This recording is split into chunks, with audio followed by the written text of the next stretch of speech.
Do you want to teach your child how to swim? Or are you a swimming teacher who would like some tips to use in your lessons? In this video, I'm going to be introducing the first of the 5 core skills that are needed in order to teach a child how to swim. I'm going to break them down step by step, show you how to teach this to your child, or if you are a swimming teacher, teach it to your group of students. I'm then going to give you some activities that you can practice with them, and finally, give you some bath time homework that can be practiced during the course of the week in order to improve your child's ability at this skill. So, without further ado, let's get started.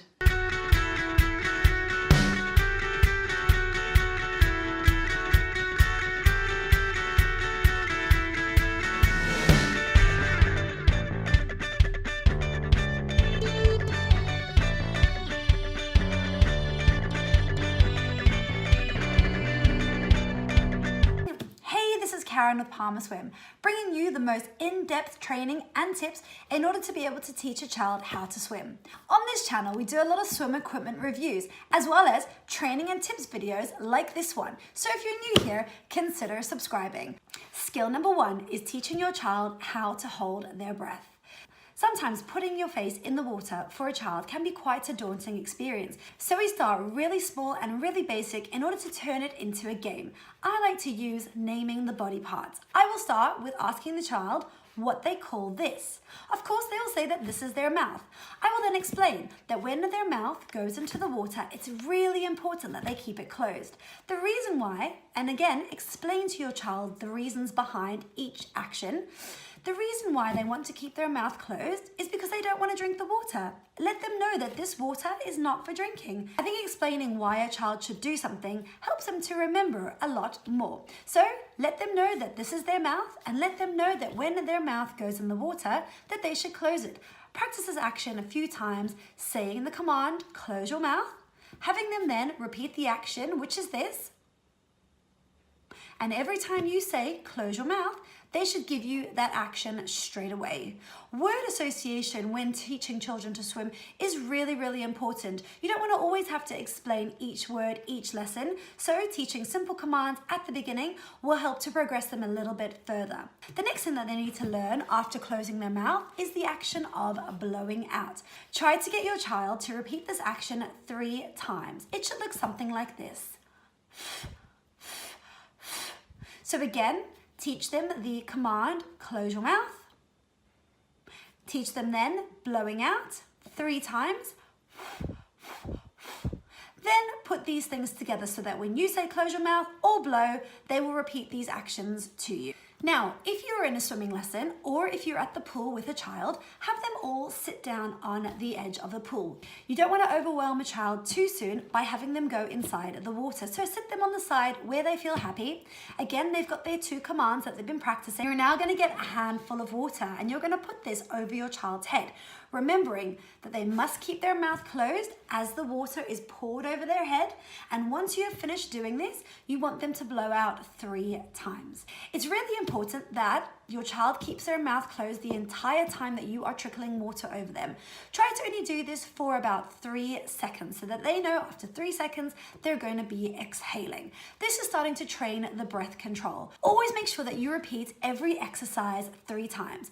Once this is mastered, you will now have the child enter the swimming pool, and you're going to now ask them to close their lips, place their lips just below the water so that they can feel what it feels like to keep their mouth closed in the water.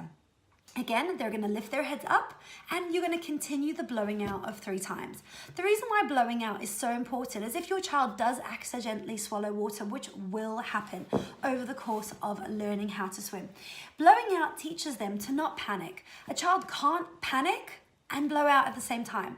The amount of time that a child holds their breath can be increased as they start to find 3 seconds easy. I normally like to work with between 5 and 10 seconds of a child placing their lips in the water before I move on to the next skill. So remember to practice this every time that you're in the swimming pool. Close your mouth, lips in the water, start to count between 5 and 10 seconds using your fingers as a distraction, and then raising their mouth above the water to be able to blow out. Right, now it's time for some bath time homework.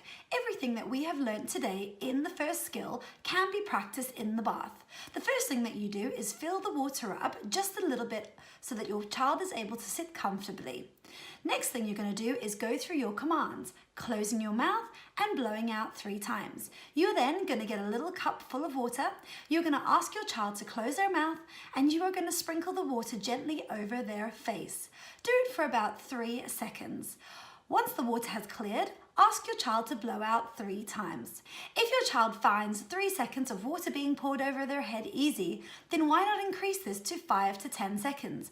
Always make sure that your child's lips are closed the entire time that the water is being poured gently over their head. Turn your child onto their tummy and have them lie with their legs straight and their head above the water. Get them to practice closing their mouth and lowering their lips in the bath for 3, 5, or even 10 seconds. When they have reached this count, and make sure that you are counting for them so that they have something else to focus on, get them to raise their heads above the water and then blow out 3 times. Again, repeat this process as many times as your child feels happy doing. Practice these 2 activities in the bath this week and see how long your child is able to keep their lips closed in the bath for. Please leave a comment in the comment section letting me know how many seconds your child achieved with their lips in the water. Next week, I'll be introducing the second of the 5 core skills that are needed in order to teach a child how to swim. If you like this video, please give it a thumbs up. And if you are interested in videos like this, then please consider subscribing. We release a new video every week that helps you to teach your child how to swim. See you next time.